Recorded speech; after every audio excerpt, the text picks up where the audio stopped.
guys, how are you doing today? I hope that you're doing amazing and fantastic and wonderful. So I have about 22 books that are being unhauled from my library. Now, before I go into all of these, please make sure you're subscribed and you give this video a thumbs up if you like seeing bookish content like this. I put up bookish content every single week. And I also want to preface this with, if any of these books, that was weird, any of these books are your favorite books, that is okay. I'm not unhauling these, not all of them, because I hated them. Some of them are just ones that I'm not going to read again, and I don't want them as shelf trophies. I'm sort of merging, whoa, Cleo. I'm sort of merging my library, my physical library, to be book trophies. And so if they're on my bookshelf, it means I recommend them. And so I wanted to sort of clear up some space, maybe do some more book shopping for any books that, it doesn't necessarily have to be new ones at my used bookstore, but like I want to go see if there's any of my all-time favorite ones at the bookstore that I don't actually own physically, but that I would want on my trophy bookshelf. So without further ado, let's grab the first stack of books. Yes, there will be cozy mysteries in this unhaul, but it's mostly because for Cosmas, we read a Christmas cozy every single year. And for a few years, we read a lot of like compilation ones, which had like 3 short stories in them. And so I'm not going to read those again. And so we've got Candy Cane Murder right here. We also have Christmas Cupcake Murder. The Christmas Dessert Murder. Now, I mean, these covers are fantastic. I absolutely love them, but I feel like there will be someone else who will get a lot of joy out of these. We've got Joanne Fluke, Laura Levine, and Leslie Meyer's Christmas Sweets right here. We've got Joanne Fluke's as well, the Chocolate Chip Cookie Murder right here. The covers are absolutely beautiful. And then this one is not a cozy, but it's David Sedaris's Naked. I read this and I thought that it was interesting, but I didn't like it enough to like own it anymore. I want to give that to someone else who would like to do that. Talking as Fast as I Can by Lauren Graham. I love Gilmore Girls, do not get me wrong, but once I've read an autobiography, I don't necessarily want to read it again, so I'm going to give that up. The 3 Dark Crowns by Kendra Blake. Loved the first book in this series. I think I started book 2, but then never got pulled back into it, so I know that there will be a lot of people who are happy to have that. Mental States of Murderesses. It's a book written by a local Oklahoman mystery author, and so I'm going to give that to the bookstore. We've got Allie Hazelwood's Loathe to Love You. It's got 3 short story novellas for feminist romance, and they were cute. They weren't my favorite, but they were cute.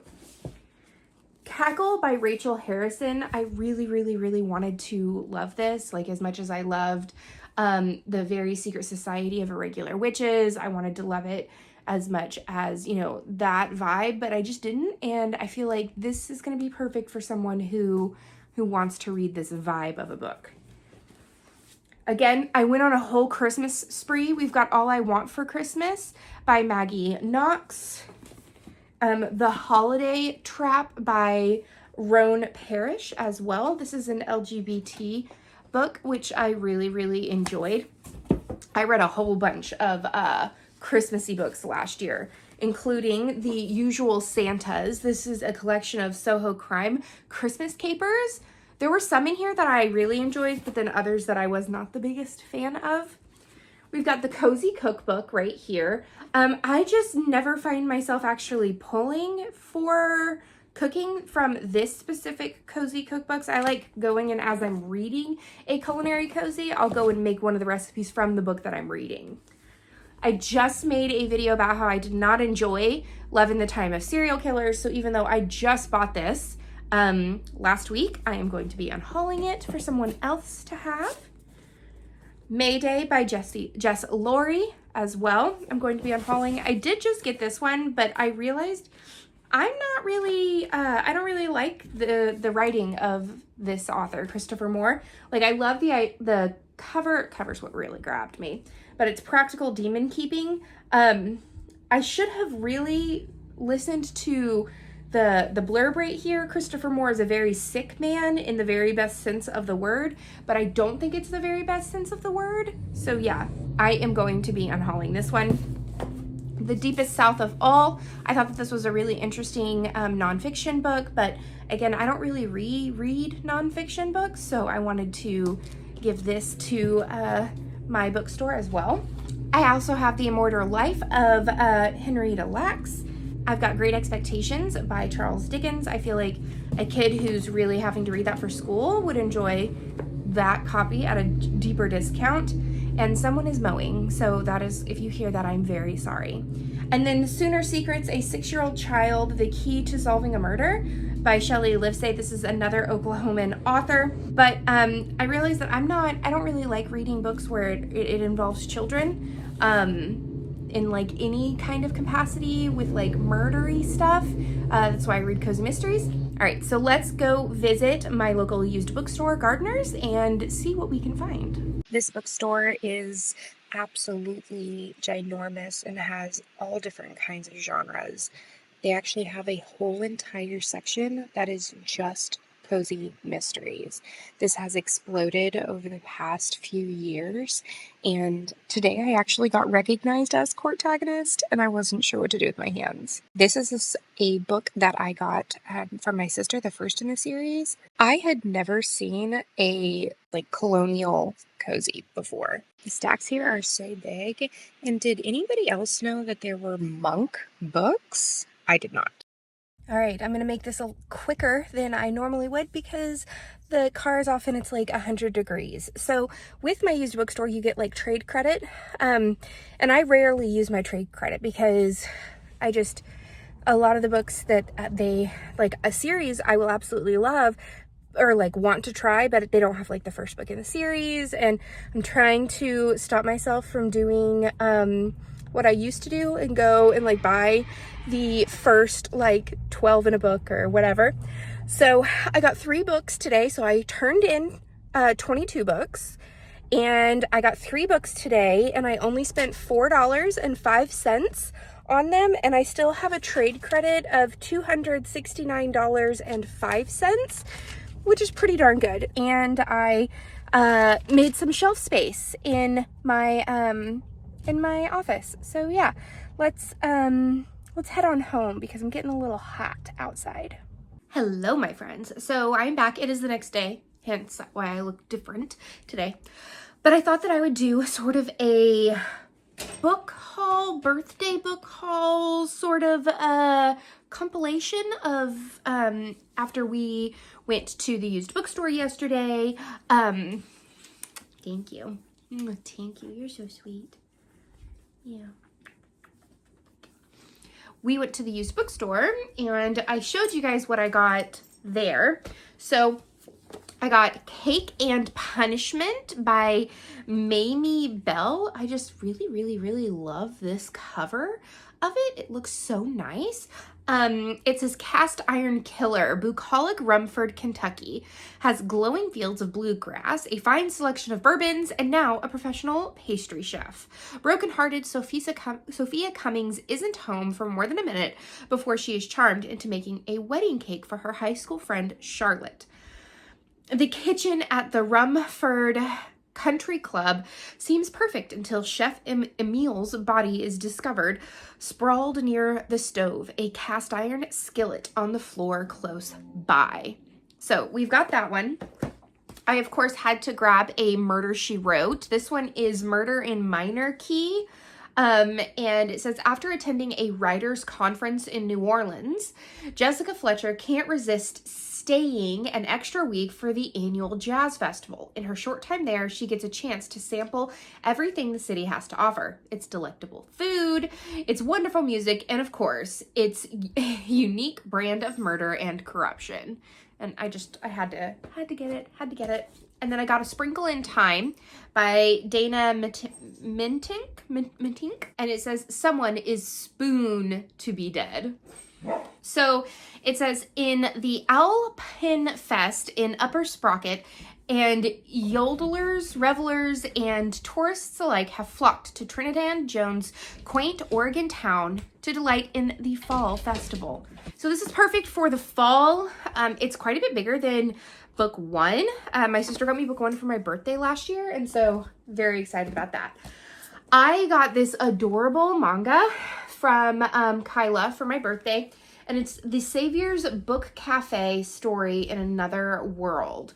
So basically our main character is 30-something office worker whose favorite thing is to curl up with a good book. I mean, isn't that for all of us, right? She finds that a god tells her that she has to go to another world and become its magical savior. And instead of doing that, when she gets to the magical world, she opens up a bookstore, and it like a cozy little book cafe instead. And it's just, it sounds amazing, and I love manga, and so yeah, I'm super, super excited to read this one. This one I saw on Manon's Instagram, and it looked really, really good. It says You'd Look Better as a Ghost by Joanna Wallace. The cover's just so cool. Like, look at that. I have a gift. I see people as ghosts before they die. Of course, it helps that I'm the one killing them. Like, what kind? Like, that's just... The night after her father's funeral, Claire meets Lucas in a bar. Lucas doesn't know it, but it's not a chance meeting. One thoughtless, mistyped email has put him in the crosshairs of an extremely annoyed serial killer. But even before Claire takes him home and carves him up into little pieces, something about the night is very wrong. Because someone is watching Claire. Someone who is about to discover her murderous little hobby. This sounds very interesting. Very, very interesting. And so I had to pick it up.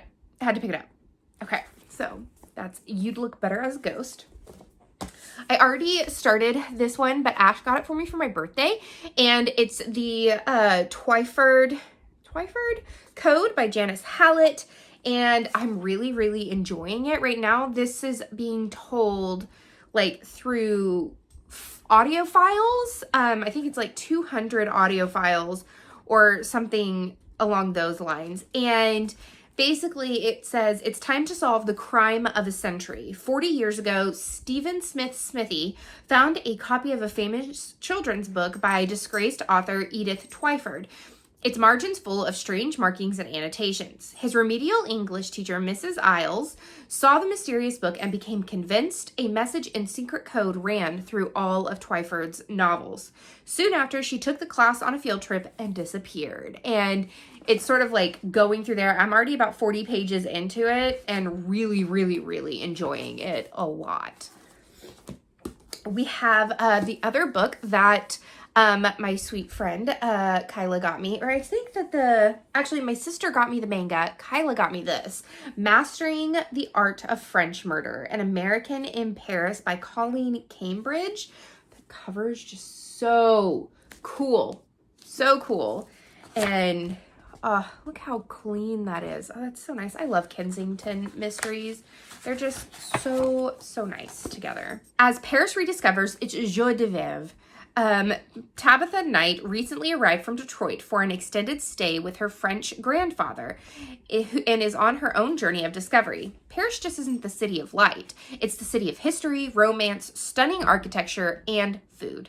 And thanks to her neighbor and friend, Julia Child, another expat who's fallen head over heels for Paris, Tabitha is learning how to cook for her grandpère and Uncle Rafe. Between tutoring Americans in French, visiting the market, and eagerly sampling the results of Julia's studies at Le Cordon Bleu cooking school, Tabitha's sojourn is proving thoroughly delightful. That is, until the cold winter day they return to Julia's building and learn that a body has been found in the cellar. Bum, bum, bum. I love that it's got like Julia Child. That's just so cool. So cool.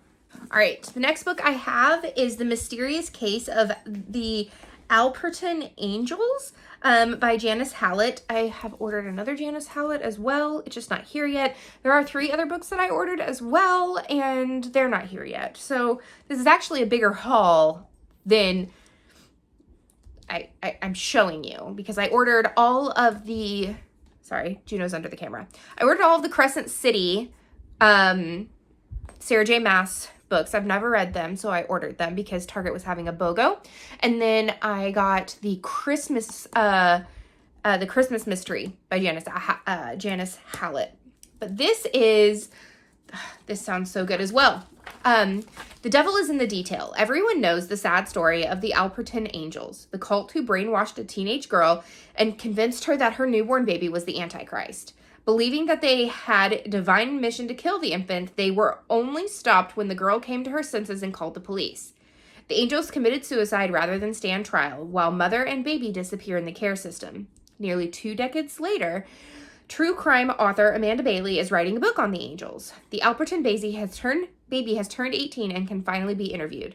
If Amanda can find them, it will be the true crime scoop of the year and will save her flagging career. But rival author Oliver Menzies is just as smart and better connected and is also on the baby's trail. Amanda and Oliver are forced to collaborate. They realized that what everyone thinks they know about the angels is wrong. The truth is becoming much darker than they had ever imagined, and the story of the Alperton Angels is far from over. And this book's just stunning as well. And like the end pages, those are so flippin' nice. And I love that this is also the reason why I get her books in different format or in physical is because like her books are written where they have a lot of different types of ways that you read, whether it's like a script or an interview. I also have the Appeal by her that I have not finished yet, but I'm very, very excited to now have all the Janice Hallett books that are out currently, and I can binge read them. And then this one is not necessarily a book, but I thought that it was perfect because my sister got this for me for my birthday, and I'm gonna do this while I do audiobooks. And it's basically just like it says, sticker art puzzles. There are 15 sticker puzzles in here. And you just go and you open them up. So like here is the Dorothy, and it's got like information about Dorothy, but then you go to the back and all of the stickers are here. And then you just sort of like paint by number match them. And I love it because it's just so much fun to be able to do something with my hands while I'm listening to books. So yeah. I did a 22 book unhaul, and I have 4 books that are still coming. 4, 5, 6, 7, 8, 9, 10, 11, 12. So technically I'm still positive 10. I have removed 10 books from my office. So there's that. But let me know. What do you guys think about any of the books that I got, any of the books I unhauled? I would love to chat with you guys about it in the comments, but that's the end of this chapter of Courtagonist. Please give this video a thumbs up and subscribe if you haven't already. And until next time, guys, happy reading. Bye.